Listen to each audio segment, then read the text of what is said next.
আসসালামু আলাইকুম ভিউয়ার্স, কেমন আছেন আপনারা? আশা করি অনেক ভালো আছেন। মানানস ক্রিয়েশন ইউটিউব চ্যানেলের সাথে থাকার জন্য আপনাদের সকলকে অনেক অনেক ধন্যবাদ।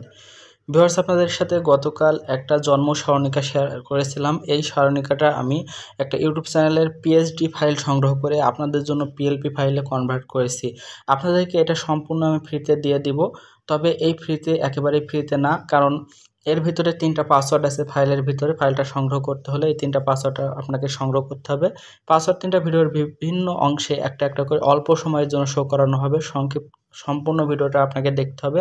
1 সেকেন্ড স্কিপ করলে আপনি পাসওয়ার্ডটা খুঁজে পাবেন না। তাই বলবো সম্পূর্ণ ভিডিওটা কেউ স্কিপ না করে পাসওয়ার্ড 3টা খুঁজে নেবেন। এরপর পাসওয়ার্ড 3টা খোঁজার পর ভিডিও ডেসক্রিপশন বক্সের লিঙ্ক থেকে পিএলপি ফাইলটা ডাউনলোড করবেন। জন্ম স্মরণিকার পিএলপি ফাইল ডাউনলোড করার পর এটা কীভাবে কাস্টমাইজ করতে হয় সেটা এখন দেখিয়ে দেবো। এই ফাইলটা কাস্টমাইজ করার জন্য প্রয়োজন হয় একটা অ্যাপসটির নাম হলো pixellab। pixellab অ্যাপটা প্লে স্টোরে অ্যাভেলেবেল আছে এবং এটা ভিডিও ডেসক্রিপশন বক্সেও লিঙ্ক দেওয়া আছে, সেখান থেকে চাইলে ইনস্টল করতে পারেন। ইনস্টল করার পর ওপেন করবেন ওই ফাইলটা যেটা ডাউনলোড করেছেন ওটা কাস্টমাইজ করার জন্য। তো এইখানে ওই ফাইলটা আনার জন্য উপরের দিকে দেখতে পাচ্ছেন 3 ডট মেনু আছে ডান দিকে উপরে, এটার উপর ক্লিক করবেন। এরপর ওপেন ডট পিএলপি ফাইল এটার উপর ক্লিক করবেন। তারপর উপরে দেখতে পাচ্ছেন .plp নামে একটা অপশন আছে, এটার উপর ক্লিক করলে আপনার ফোনে ডাউনলোড ফোল্ডারটা ওপেন হবে। আপনি যদি সঠিকভাবে পাসওয়ার্ড দিয়ে আমার জন্ম স্মরণিকা পিএলপি ফাইলটা ডাউনলোড করে থাকেন তাহলে এখানেই দেখতে পারবেন জন্ম স্মরণিকা .plp, এটার উপর ক্লিক করে ওপেন অ্যান্ড অ্যাডে ক্লিক করবেন। তাহলে এটা সুন্দরভাবে পিক্সেলল্যাব অ্যাপসের ভিতরে ওপেন হয়ে যাবে, যেমনটা এখানে দেখতে পাচ্ছেন। তো এখানে যে টেক্সটগুলো দেখতে পাচ্ছেন সমগ্র টেক্সট এডিটেবল টেক্সট। আমি সমগ্র টেক্সট এডিট করে আমি আপনাদেরকে দেখাবো। যেমন প্রথমে দেখাবো যে নামটা কিভাবে পরিবর্তন করতে পারবেন। প্রথমে নাম মোহাম্মদ সাইফুল ইসলাম। এখানে আপনার সন্তান বা আপনার যার জন্ম স্মরণিকা তৈরি করতে চান তার নাম লিখবেন কিভাবে। তো এটা করার জন্য লেয়ার অপশনে যাবেন, যেখানে তার নাম লেখা আছে দেখতে পাচ্ছেন, খুব বেশি লেয়ার নাই, খুঁজে পাইতে কষ্ট হবে না আশা করি। তো তার নামের ডান দিকে কলম আইকন আছে, এটার উপর ক্লিক করে আবারও কলম আইকনে ক্লিক করে এটা কেটে দিতে পারেন। কেটে আপনি যার জন্ম স্মরণিকা তৈরি করতে চান তার নাম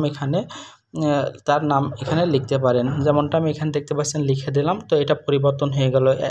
এইভাবে আপনি সমস্ত লেখায় পরিবর্তন করতে পারেন। তো এটার অ্যালাইনমেন্ট ঠিক করার জন্য এখানে ক্লিক করে আপনারা টেক্সট অপশনে গিয়ে চাইলে এখান থেকে ডানে বামে এভাবে সরাইতে পারেন। আপনার চোখের সৌন্দর্য অনুসারে এভাবে সরিয়ে নেবেন, নিয়ে এটা সুন্দরভাবে বসাবেন। তো নিচে দেখতে পাচ্ছেন পিতামাতার নাম, তার জন্ম তারিখ, এগুলো পরিবর্তন করার জন্য লেয়ার অপশনে যাবেন। তারপর এখানে দেখতে পাচ্ছেন পিতা নামে একটা অপশন আছে, তার ডান দিকে এডিট অপশন পাবেন। এখান থেকে পিতার নাম এবং মাতার নাম পরিবর্তন করতে পারবেন। একইভাবে তার উপরে দেখতে পাচ্ছেন 1 জুলাই লেখা আছে, এটার উপর এডিট করে এখান থেকে জন্ম তারিখ, আরবি তারিখ, বাংলা তারিখ, ইংরেজি তারিখ, কী বারে জন্মগ্রহণ করেন, এগুলো সব কিছু নতুন করে লিখে নিতে পারবেন আপনার প্রয়োজন মতো। একইভাবে শুভকামনায় মা বাবা, এটাও আপনারা দেখতে পাচ্ছেন শুভকামনায় মা বাবা আছে, এটাও এডিট করে আপনারা এটা পরিবর্তন করে যে শুভকামনায় থাকতে চাই তার নামটা এখানে দিতে পারেন, বা তার নাম বা তার মা বাবা বা ভাই বোন এসব ইত্যাদি দিতে পারেন। তো এরপর এটা প্রিন্ট করে ফ্রেমে বন্দি করলে খুবই সুন্দর দেখা যাবে, যেমনটা আপনারা আমার ফ্রেমে ইউটিউব থাম্বনেইলে আপনারা দেখতে পেরেছেন। তো আশা করি বুঝতে পারছেন আমার এই পিএলপি ফাইলটা সংগ্রহ করে কিভাবে সুন্দর একটা জন্ম স্মরণিকা তৈরি করবেন।